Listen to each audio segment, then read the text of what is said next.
Et maintenant, j'ai avec moi en studio Marie Larocque, qui est titulaire et chercheuse au département des sciences de la Terre et de l'atmosphère de l'UQAM. Et en ligne, nous rencontrons Rebecca Pétrin, qui est directrice générale de l'organisme Au Secours. Bonjour déjà, Rebecca, en ligne. Oui, bonjour, Maude. Bonjour, très heureuse de pouvoir t'avoir. Encore une fois, là, on est dans un mode hybride aujourd'hui à cause de la tempête. Coudon, on dirait qu'on n'a jamais vécu ça au Québec. C'est une blague. Non, c'est magnifique la neige aujourd'hui. Et en studio, bonjour Marie. Bonjour. Merci beaucoup d'être là aujourd'hui. Ça me fait plaisir. Et donc, on va parler, entre autres, de sécheresse. Là, en ce moment, on a peut-être de la difficulté à se l'imaginer parce que, bon, il y a de l'eau qui a coulé sous les ponts, comme on pourrait le dire, et de la neige qui tombe en masse. Mais quand même, on a été surpris et je dirais même inquiets des précipitations qui ont été plutôt faibles cet été, ou en tout cas dans notre perception, selon ce qui était véhiculé par les médias. Il y a été question de sécheresse, il y a été question même du dessèchement de la nappe phréatique dans certaines zones, empêchant des citoyens d'avoir accès à suffisamment d'eau potable dans leurs puits. Qu'est-ce qu'il y en est concrètement et comment avoir une vision plus macro de la situation en gardant en tête les mesures d'adaptation nécessaires? C'est de ça dont on discute aujourd'hui. On avait envie aussi ensemble, toutes les trois, d'aller au-delà de ce qui a été seulement véhiculé par les médias et de voir un petit peu plus de manière macro cette situation qu'on appelle une sécheresse, et on s'inquiète là, de savoir comment ça va, de quoi ils vont en retourner là, dans les mois qui viennent et à la prochaine saison d'été. D'emblée, ce qui a beaucoup marqué les imaginaires, c'est l'état de la nappe phréatique, les niveaux d'eau qui ont paru extrêmement bas, surtout à la fin de l'été. Marie, comment est-ce que vous évaluez l'état des choses et c'est quoi vos paramètres de référence? Qu'est-ce qui vous raconte sur ce qui se passe quand vous évaluez justement l'état des choses? C'est pas juste une impression que ça a été beaucoup plus sec. Hein? La météo, l'historique de la météo nous montre que les derniers mois ont été très secs. Jusqu'au mois d'octobre, en fait, je pense qu'on a retrouvé la normale au mois d'octobre. Beaucoup de pluie. En fait, normalement, on a trouvé qu'il y en avait beaucoup, mais c'était normal. C'était normal, voilà. Oui. Donc, ça a été très sec. Et puis, les gens l'ont vraiment ressenti cet été parce que les niveaux d'eau dans les cours d'eau étaient bas. C'est normal que les niveaux soient bas l'été, mais ils étaient particulièrement bas. Faut savoir qu'au Québec, les cours d'eau sont alimentés par l'eau souterraine la plupart du temps, dans la plupart des régions du Québec. Donc, si les niveaux de nappe baissent, alors l'eau dans la rivière l'été, et les niveaux sont plus bas. Puis on le voit, là, c'est très concret, très visible. Les gens ont manqué d'eau aussi, dans plusieurs régions, en fait. Surtout les gens qui avaient des puits de surface, donc ces puits qui sont peu profonds et qui sont dans la zone de battement naturel de la nappe, ou en tout cas quand la nappe est un petit peu plus basse que la moyenne. Donc ça aussi, c'est une indication qu'il y a eu des baisses. Donc ça, c'est des indicateurs que tout le monde voit, là, tout le monde le ressent. Il y a aussi des mesures qui sont faites. Le Québec s'est doté d'un réseau de suivi des eaux souterraines il y a 25 ans. Il y a des très bonnes données là-dedans. C'est pas un réseau qui donne des données en direct, c'est en continu, mais pas en direct. Donc, on peut pas interroger au jour le jour. Mais donc, les villes, il y a plusieurs villes qui ont des réseaux de suivi. Elles ont mesuré des niveaux très bas. Certaines villes ont eu des problèmes d'approvisionnement aussi. Puis, tous les chercheurs qui ont des sites expérimentaux le savent. On a regardé nos données, on voit que les niveaux étaient plus bas. Mais de combien plus bas? Parce que des sécheresses, il y en a. On a déjà un peu oublié celle de 2020-21, mais elle était assez similaire à celle-ci. OK. Et là, on va s'atteler à comparer les indicateurs, les conditions de météo, les conditions de l'année d'avant aussi, la température. On va comparer les choses pour essayer de dégager qu'est-ce qui influence quoi, pour savoir comment vulnérable on est pour l'avenir aussi. Oui, et comment prévenir potentiellement ces états de sécheresse, ou en tout cas limiter, si ça se peut. Rebecca, si je me tourne vers vous, de quelle manière Au Secours intervient dans ces contextes-là et quelle est votre vision et votre approche en tant qu'organisme? En fait, nous, on tente autant que possible d'avoir une vision beaucoup plus cyclique de l'eau. Donc, on essaie de voir l'eau d'un milieu à un autre. Donc, on sait que c'est toujours la même eau qui circule. Donc, eau souterraine, eau de surface, humidité, neige, pluie. Donc, c'est vraiment le cycle. Puis, on tente autant que possible de défragmenter justement la gestion de l'eau au Québec qui est encore trop en silo et qui nous permet pas finalement de bien voir là, où est-ce qu'on la gère mal finalement cette eau-là. Donc, vraiment une vision à plus grande échelle. Ce qu'on tente aussi de faire, c'est parce que oui, c'est vrai qu'il y a eu des sécheresses, oui, c'est vrai que c'est beaucoup les pluies de surface et pas nécessairement les pluies profondes qui ont été impactés cet été, mais on voit qu'il y a une tangente année après année qui s'installe où on a un assèchement généralisé, en fait, pas nécessairement des eaux souterraines, mais des écosystèmes. Donc, les pluies de surface font partie un peu de ces écosystèmes-là parce qu'ils s'abreuvent finalement de la quantité d'eau qui est disponible là, pour les écosystèmes, les lacs, les rivières, mais également les milieux naturels. Donc, c'est surtout cet effet-là, en fait, qui nous inquiète. Et on essaie vraiment là, de faire une approche. Là, nos actes d'intervention chez Eau Secours, c'est beaucoup de l'éducation, de la sensibilisation, donc vraiment tenter d'amener le plus de faits scientifiques puis de connaissances, en fait, que d'autres pays aussi ont collecté au fil des années auprès de la population et des gouvernements. On tente autant que possible aussi d'analyser là, tout ce qui est politique publique pour essayer de voir est-ce que les accès à l'eau, d'abord pour les humains et les écosystèmes, sont privilégiés par rapport aux autres usages de l'eau et autant que possible aussi faire participer beaucoup plus les citoyens aussi là dans la protection de l'eau, donc réduire sa consommation d'eau, limiter au maximum aussi les cas de contamination, parce que tout ça, au final, ça vient altérer notre approvisionnement en eau. Et c'est ce qu'on a vu cet été, là, les dossiers les plus documentés sont les plus médiatisés sont ceux où l'accès à l'eau a été finalement rompu là. Donc c'est vraiment problématique quand ça arrive dans le quotidien des gens de plus avoir accès à cette eau-là. Donc c'est assez nouveau là, pour les Québécois et Québécoises. Et là, je m'adresse un peu à toutes les deux. Est-ce qu'il y a des corrélations entre sécheresse et feux de forêt? Je parle ici de l'impact sur le cycle naturel qui ferait en sorte que lorsqu'une forêt brûle ou disparaît, par exemple si elle est coupée, qu'il est probable qu'il y ait moins de précipitations dans ce secteur-là.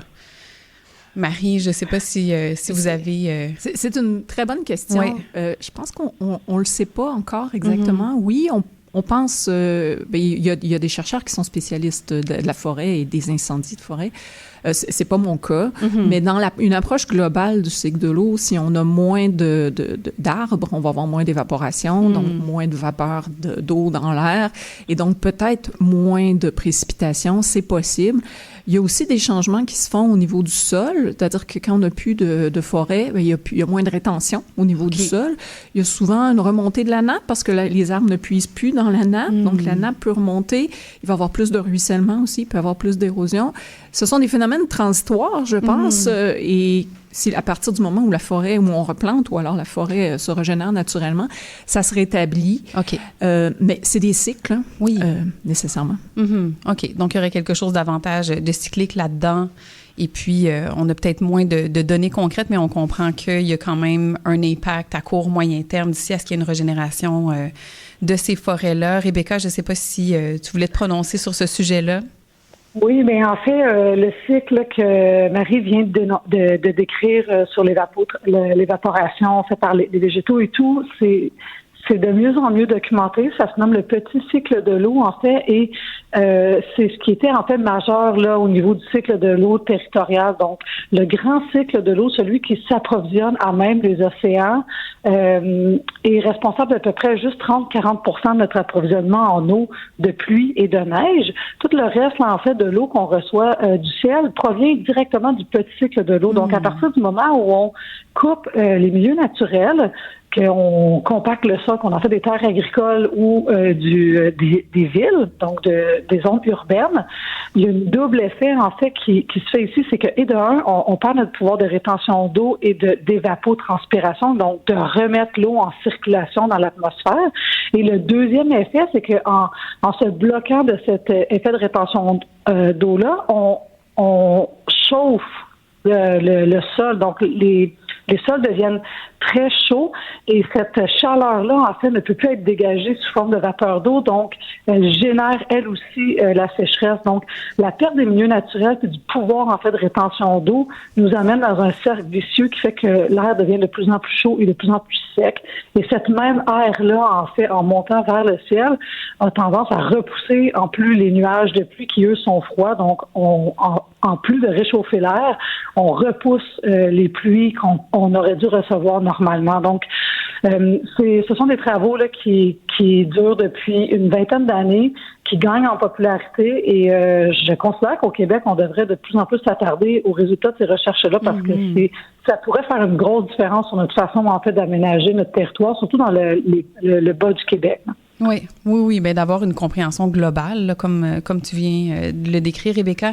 Marie? Oui, une compréhension globale, puis je dirais multi-échelle est nécessaire aussi, parce que les phénomènes se passent à des échelles très locales souvent, et c'est souvent là qu'on peut plus facilement intervenir aussi. Dans une ville, on peut créer des saillies de trottoirs qui sont perméables, qui vont magasiner de l'eau, on peut faire des parcs éponges, on peut faire des rues éponges, des stationnements qui sont perméables aussi. Donc, on a une capacité d'intervenir à ces échelles-là. Et les interventions sont pas nécessairement anodines à l'échelle locale. Elles sont très, très importantes pour changer les choses dans une ville, par exemple. On a moins d'emprise sur les queues d'ouragans qui arrivent au Québec, les grands phénomènes qui se passent sur l'ensemble de la planète. Mais il y a des interventions qui peuvent être faites localement et qui ont réellement des impacts. Et là, une des grandes questions, est-ce qu'on consomme trop d'eau au Québec? Donc, j'inviterais peut-être Rebecca à se prononcer là-dessus tout d'abord. Est-ce qu'on est des trop grands consommateurs d'eau? Oui, effectivement, chez Eau Secours, la consommation d'eau, c'est quelque chose qu'on suit de près. Oui. Le Canada est le pays le plus gourmand en eau de la planète et le Québec est la province avec la Palme d'Or. Donc, on peut considérer que les Québécois sont les plus gros consommateurs d'eau au monde. Ça, c'est les statistiques, évidemment, qu'on regarde industrie, commerce, institutions et des fuites au système. Donc, on prend toute l'eau, en fait, qui est traitée dans un aqueduc municipal. Si on compare les statistiques là, à la maison seulement, donc dans le résidentiel seulement, au Québec, on est avec une moyenne de 245 litres par jour par personne. La moyenne, l'objectif du Québec, c'est d'atteindre 220 litres par jour par personne. Il y a des villes, plus de la moitié des villes ont atteint cet objectif-là. Il en reste encore 45 % qui doivent réduire là, drastiquement leur consommation d'eau. Et là, est-ce qu'on peut considérer alors que c'est plus du côté de l'industrie qu'il y a une gourmandise au niveau de la consommation d'eau versus l'individu ou les foyers? Mais en fait, tout le monde doit vraiment réduire. Donc, la quantité d'eau qui est traitée dans les aqueducs au Québec va environ à 45 % dans tout ce qui est non résidentiel. Donc, on peut imaginer toutes les grosses industries, les commerces, les institutions, donc les écoles, les hôpitaux et autres, et un autre 55 au résidentiel. Si on veut réellement avoir un impact sur notre consommation d'eau, c'est tout le monde doit mettre l'épaule à la roue pour réduire cette consommation-là. Les changements sont vraiment différents qu'on soit en résidentiel ou en industriel. En industriel, c'est dès la création de l'usine, en fait, que les procédés doivent être réfléchis, l'investissement doit être donné pour qu'on demande, en fait, cette industrie-là de réduire la consommation d'eau. Ce n'est pas chose facile pour les industries qui sont établies depuis longtemps sur le territoire. On doit, en fait, les inciter et même les pousser, voire les obliger à réduire cette consommation d'eau-là. À la maison, c'est un peu des habitudes. C'est beaucoup du remplacement, en fait, de fuites. Donc, de vraiment porter attention là où il y a des fuites à la maison, changer les électroménagers, changer les robinetteries. Donc, c'est des changements qu'on fait une fois à la maison et qui vont faire une grosse différence sur notre consommation d'eau. Oui, encore là, on dirait que on n'a pas l'idée de la globalité des impacts qu'on peut avoir sur cet écosystème-là, par exemple, Marie. Oui, ça vient beaucoup du fait que la ressource est abondante. Hein. Faut se le dire, au Québec, on est très, très riche en eau.